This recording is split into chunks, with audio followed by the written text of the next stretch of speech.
All right, good evening. I hope you guys are doing well whenever you're watching this. This is a last minute decision to go on the air and do this review for Unit 6. The main reason I did this, for those of you who are watching, is because looking at the week ahead, it's going to be crazy as we get ready for the exam, and I just couldn't see myself getting on every single night leading into Thursday night. So I'm doing Unit 6 tonight. I'm not expecting anybody, honestly, to be watching this live. I'm assuming you're going to be watching this as a recording just because I sent out a text saying I was on, but if you can't make it, it's no big deal because, like I said, totally last minute. That said, I'm going to go ahead and get started. As I said, we're going to be looking at time period 6. And let me fix my screen here a little bit. It's got a little wonky on me.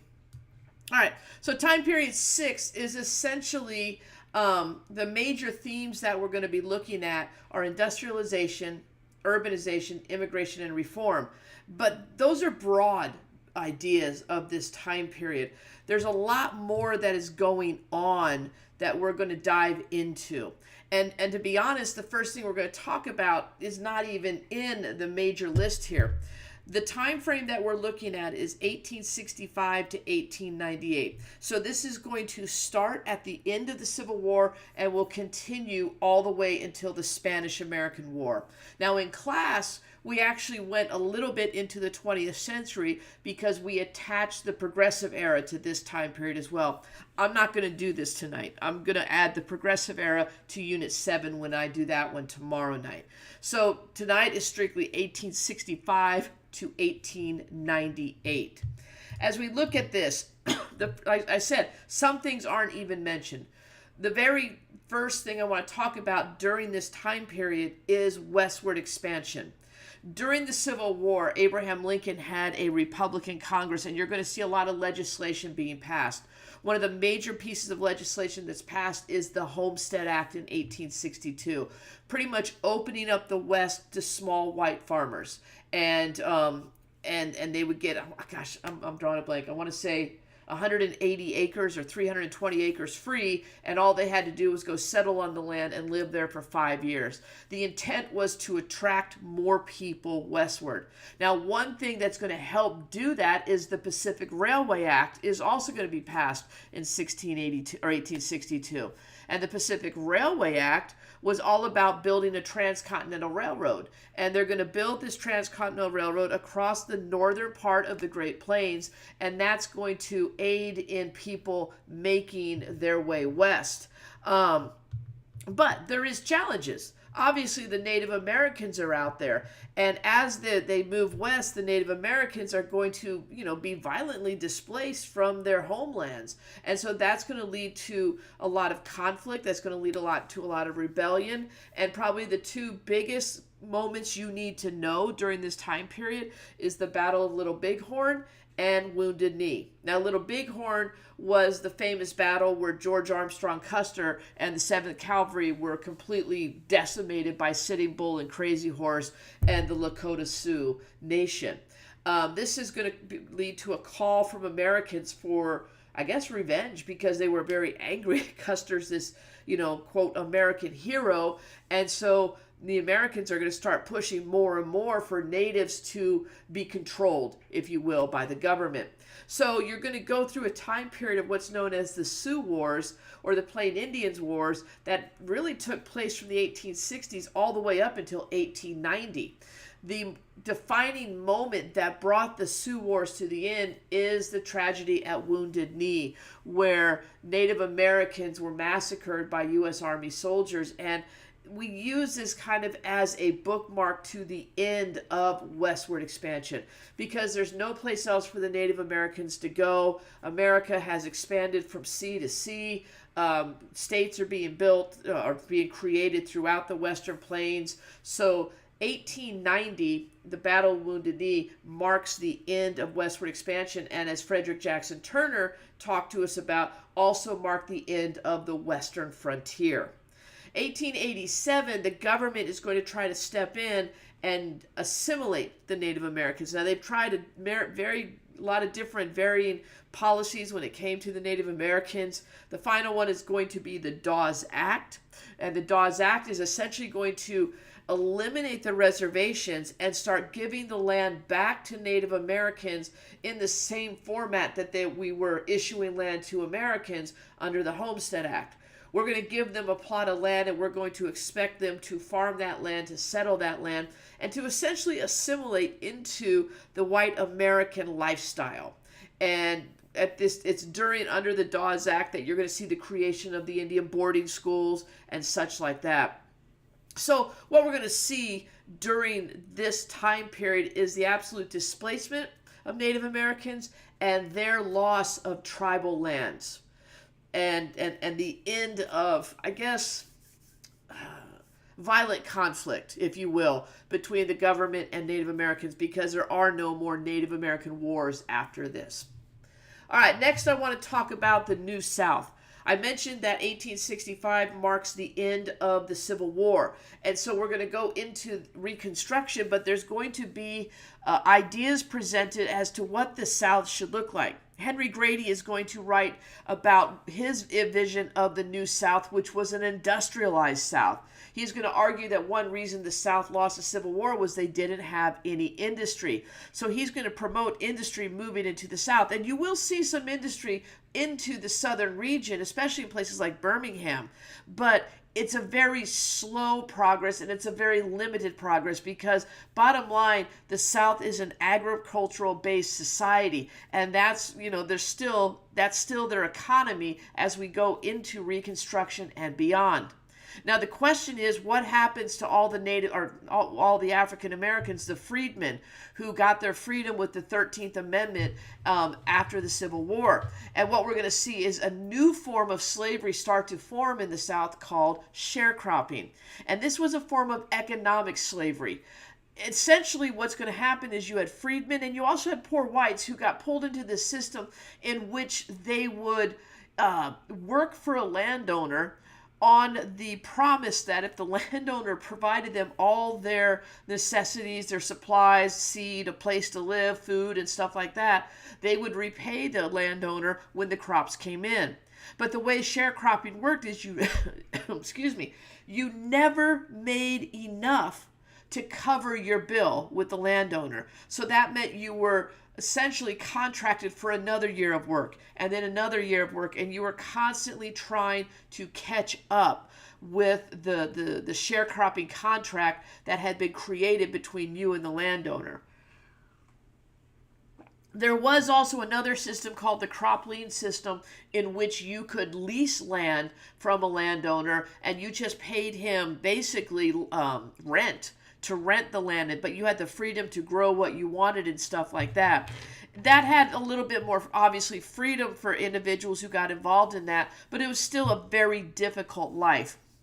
Farmers throughout the Gilded Age were struggling, whether they were in the South, the Midwest, the middle part of the North.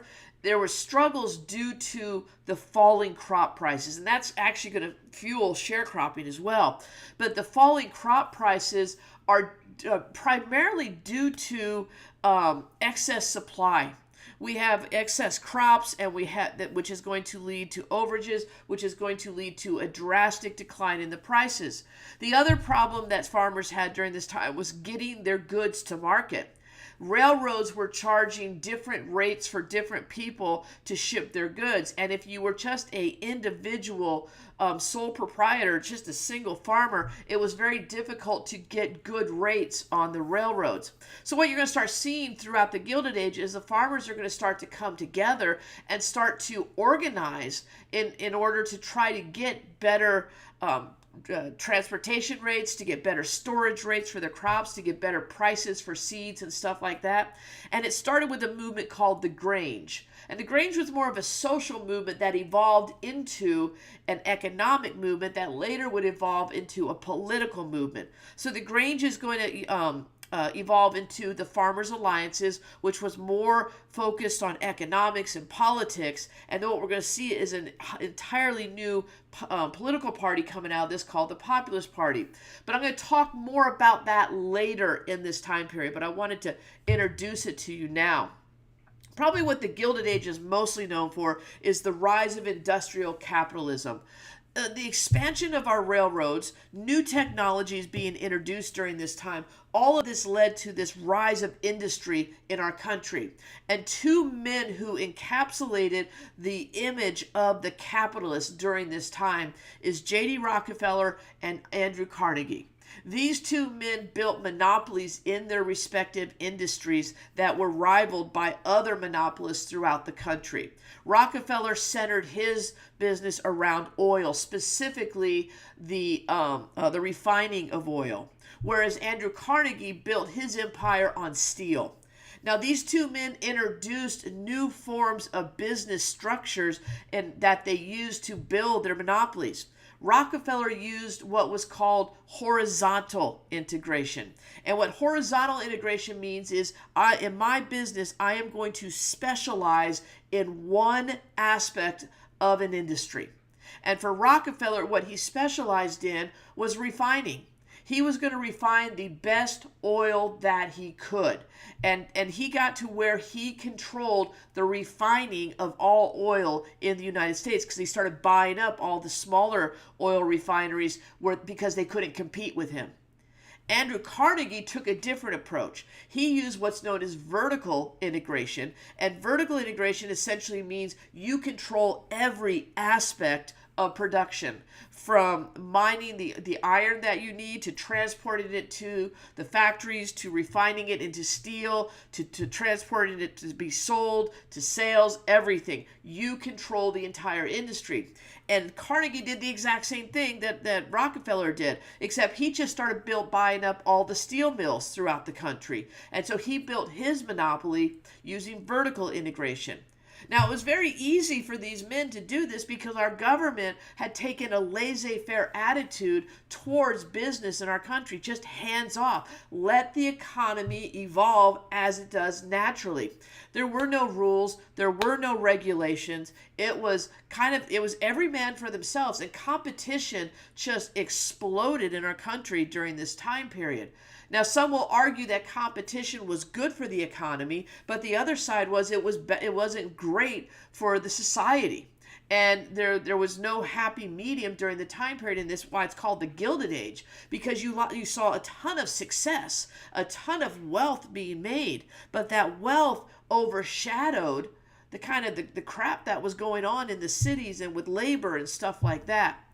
Now, the monopolists are going to argue that social Darwinism is the reason why they're able to do it, that survival of the fittest. And remember, we talked about Andrew Carnegie said you got to sacrifice some of these smaller businesses in order to build something great. And that's what these men saw. They saw themselves as gifted. They saw themselves as blessed, and that they're going to use their power, use their knowledge, use their ability to build the biggest businesses that they possibly could. Moving on, the people who didn't like it was the labor unions. The labor was very easy to come by during the Gilded Age because you have a whole lot of immigrants coming in. We've seen a lot of immigrants come in earlier time periods. You saw the Irish and the Germans come in what was known as the old immigration wave, but we're going to see a new wave of immigrants start to come in during the Gilded Age going into the 20th century because there was so much wealth, because there was so much opportunity in our country. It attracted a lot of people to escape economic depressions and everything over in Europe to come here and try to make their fortune in America. And the problem was because there was a surplus of workers, factory owners and businessmen could pay whatever they wanted. Because if you didn't want to accept a low wage, somebody else would. And as I said, we're in laissez-faire, so you had a lot of you had lack of regulations, and there was no such thing as OSHA or worker safety laws or anything like that. So the working conditions were horrible. And so because of that, what you're going to start to see happen is labor is going to start to organize. Kind of like we saw with the farmers, you're going to see the same thing with labor. And you're going to see unions start to rise. The very first union that's going to come out is going to be the Knights of Labor. Now, the Knights of Labor actually was established in the early 1860s and will be the model for future unions coming out. The largest union to come out of the Gilded Age is the American Federation of Labor. That was originated by Samuel Gompers. What these unions were looking for was quite simple. We call it bread and butter unionism.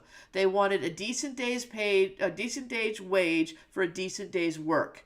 They wanted, and what they really started pushing for 8-hour work days, higher pay, better working conditions. That was the common theme throughout. They would use the power of the unions. They could strike, and they used the strike to try to stop business from happening in order to get the attention of the business owners. But the business owners had their own tools that they could use against the strike. They had the yellow dog contracts, they had blacklisting, they had the Pinkertons. And so you had a lot of conflict during this time period, and sometimes that conflict turned violent. A couple of examples of that I have on the screen there: the Great Railroad Strike, the Haymarket Riot, the Homestead Strike. All of these are examples of violent conflicts that occurred between unions and business owners. And a couple that they have in common, for instance, the Great Railroad Strike and the Homestead Strike, when both of those strikes happened, the federal government got involved to stop it. The Great Railroad Strike was stopped due to the fact that the railroads stopped running. The Homestead Strike was stopped. It was actually state government that got involved, but because of the Pinkertons got in and people were being killed, and they literally had to send in the guard to regain control of the Homestead Mill. So these are examples of violence that came about because of this conflict that existed during this time. And also, what you have to understand is unions weren't really very popular with society during the Gilded Age. They were seen as radical. They were seen as violent. They were seen as a breeding ground for socialism.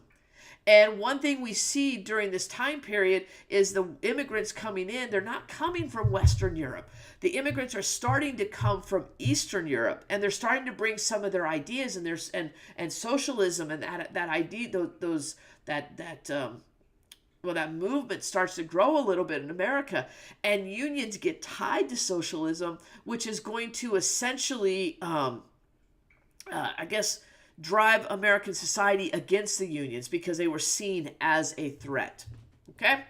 All right, next I want to talk about a little bit more with those immigrants.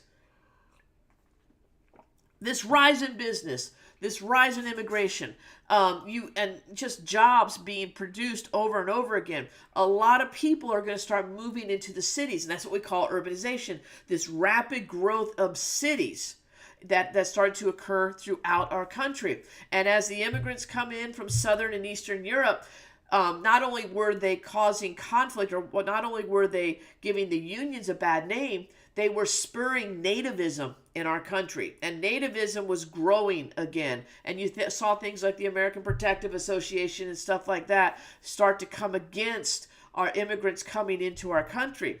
And a law was passed during this time called the Chinese Exclusion Act in 1882, which made Chinese immigration to America illegal. It just stopped it. And we had a lot of people coming in from Asia, from China and stuff to help build that transcontinental railroad. But they were facing a lot of discrimination in the West. And so what's going to happen is, to eliminate that, the government said, well, we'll just eliminate the immigrants. We'll just eliminate the Chinese from coming in. And so the Chinese Exclusion Act will be passed in 82.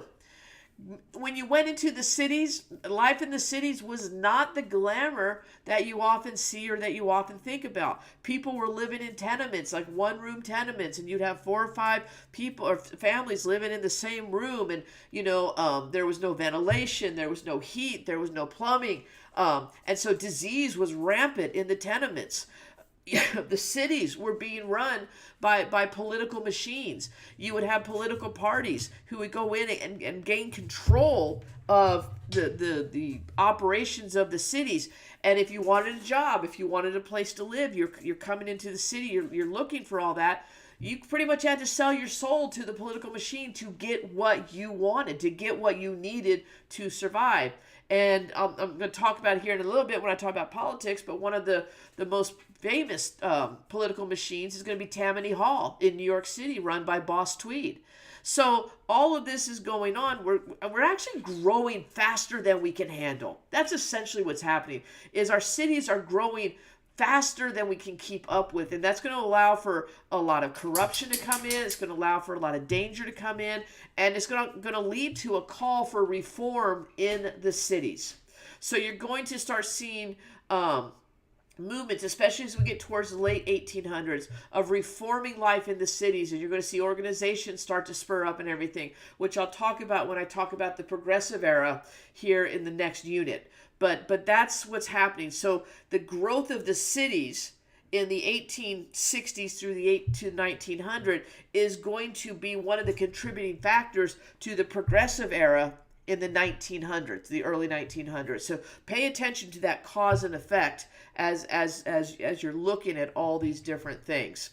Okay, so urbanization over. Now let's talk about those politics.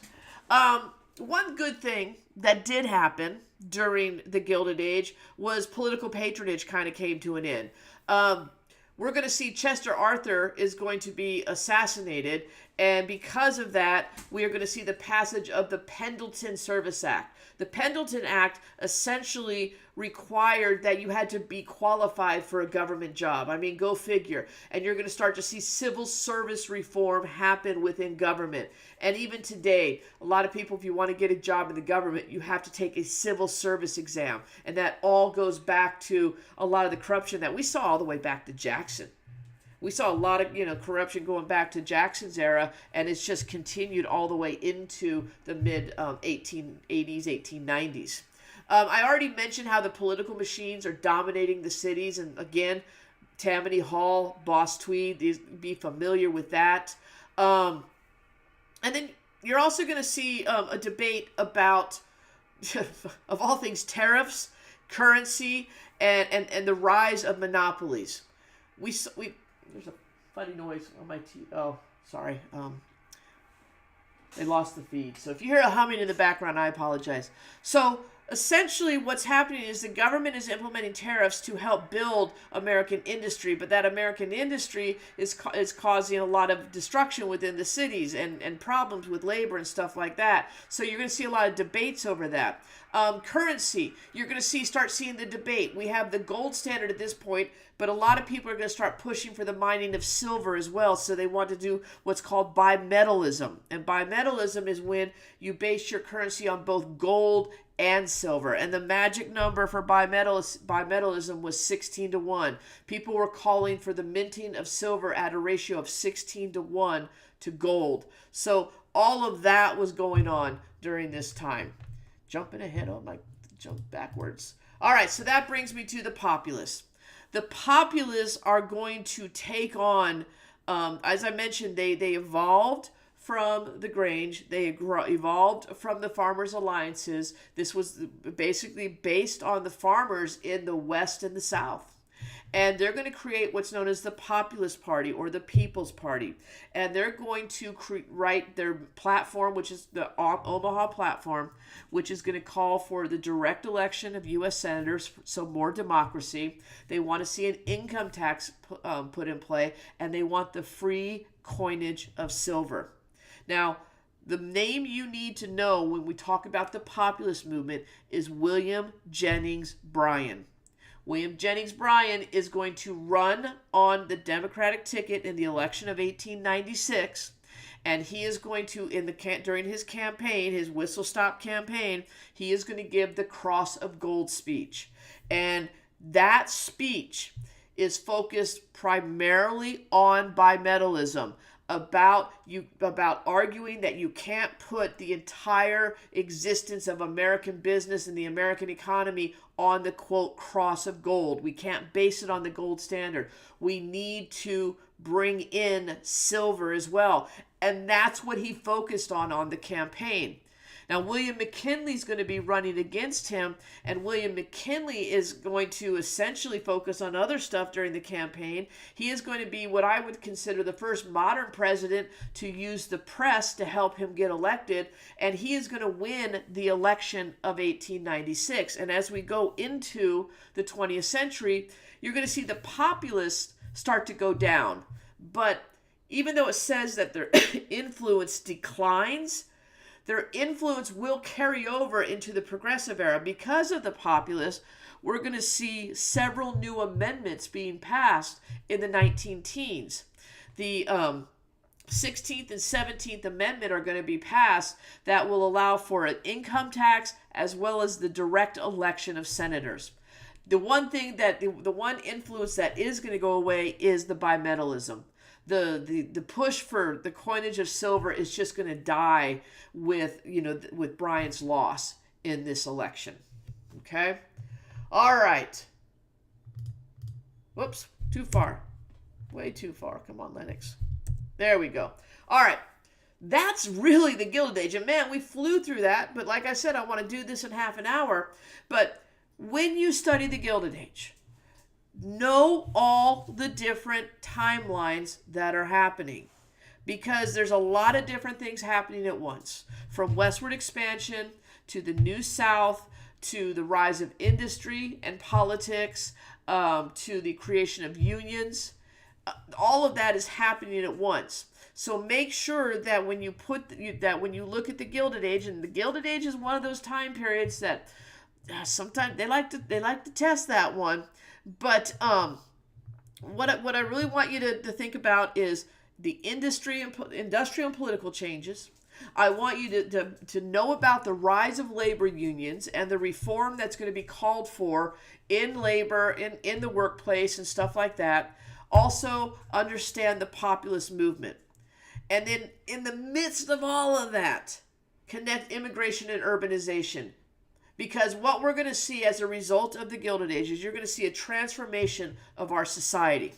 And you can connect the Gilded Age to a lot of other different time periods. For instance, you can connect the Gilded Age populists to the common man in the Jackson era, because they were kind of looking for the same thing: more democracy, more of a voice, more of a role in government. You can look at laissez-faire capitalism, and you're going to look at how that's going to carry on, all the way into the 1920s. And you're going to see, and stuff like that. So the Gilded Age is essentially a turning point, I think, for America. It's where we completely shift to an industrial-based society. We're going to shift to city life and stuff like that. And it's all going to happen in this time period. So there you have it. A couple of you guys jumped in. I think that's fantastic. If you have any questions, I'm happy to answer it. I flew through it, but I hope you got the idea. If you're watching this on the repeat, you're watching this on record, hopefully I answered your questions, gave you a little bit of direction for where you want to go as you study this time period. Tomorrow night, I'm going to do time period 7. So I'm going to start at 7:30 tomorrow night. I will cover time period 7, which goes from 1898 to 1945. We're going to look at imperialism, World War I, World War II, and we're going to fit the Roaring Twenties in there as well. All right? Guys, that's going to do it for me. I was able to get this done in 31 minutes. That's not too bad. Actually, less than that, because I had music playing at the beginning. So, have a great evening. Thanks for tuning in. And we will see you on the next one. Good night.